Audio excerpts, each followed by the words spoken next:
Salute, my Quickclassics friends. Welcome to another episode of Quickclassics on this Thursday, August the 26th. If you like the content, please click a like, subscribe, and share because it does help the channel. And today, we're going to be taking a closer look at a Titan that you may not know about, a Titan named Pallas. Um, Pallas has been an interesting figure to me because of his imagery, his legacy, what he stood for, because of my research at Peneus and the ties that I found between Azazel the Watcher and Pan, whose shrine is at the foot of Mount Hermon uh, in the ruined city of Peneus or Caesarea Philippi. So let's dive right into it, shall we? Pallas was the god of battle, or I should say Titan. These are the remember these are the elder gods, like Kronos and Rhea uh, and um, uh, Krios and Ouranos. All of these were Titans, and these Pallas was amongst the sort of second tier Titans. Now, as I said, he's the Titan of war, warcraft, and battle. Um, in fact, his name in Greek, pi, alpha, lambda, lambda, um, omega is actually where it comes from. The alpha sigma is the name variant, but it comes from the word palo, which means to brandish, as in brandishing a spear. Um, so because he's associated with battle and warcraft, there's kind of a automatically those of you familiar with Azazel will know that he was associated with the creation of metals and smithing and the making of weapons. So there's an interesting connection there, I think. Um, he was the son of the Titan Krios, and his wife was Styx, who you may recognize as the river Styx, the embodiment of the river Styx. And they had children such as uh, Nike, if you're a shoe fan, Victory, Zealous, um, Rivalry, and a couple of other children too. But they were these um, behavioral themes, like victory and rivalry, um, jealousy, that sort of thing. Um, and Styx, consequently, is interesting in some of the passages because she is referenced as the medium for the oath that the Olympian gods took to rebel against the Titans. I find that really interesting too because you've got in the case of Styx, you've got a kind of underworld figure.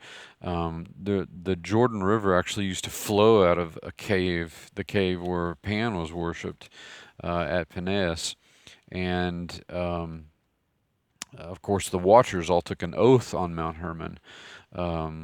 To do what they did, the sort of Genesis 6 experiment. So there's some really interesting connections here. Um, Pallas was actually killed in the war between the Olympians and the Titans by Athena. And interestingly enough, if you ever, sometimes you'll see Athena, the goddess Athena's name with a prefix, a qualifier, Pallas Athena, because she is often wearing a helmet and brandishing a spear. Remember, it comes from the word palo, which means to brandish.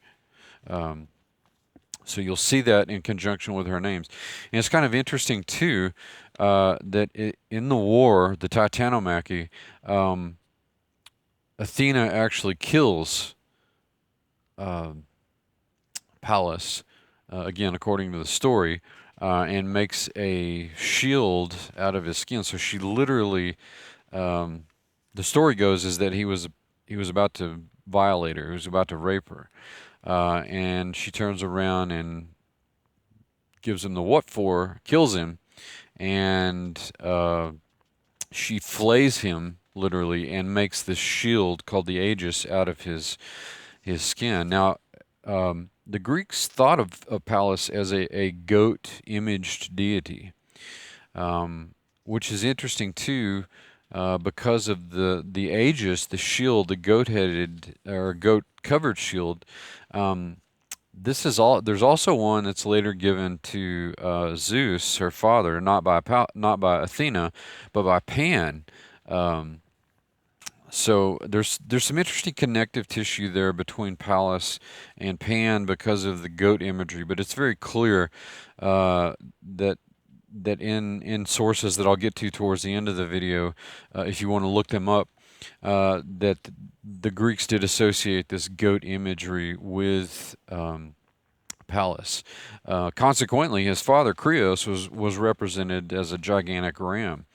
And they were all depicted, all of the Titans were depicted as gigantic. In fact, in some sources that reference the Titanomachy, this war between the Olympians and the Titans, they're often conflated with the Gigantes, the Earthborn, the giant, literally the giants. So again, there's some connective tissue back to the biblical source material as well. So very, very fascinating character, Pallas.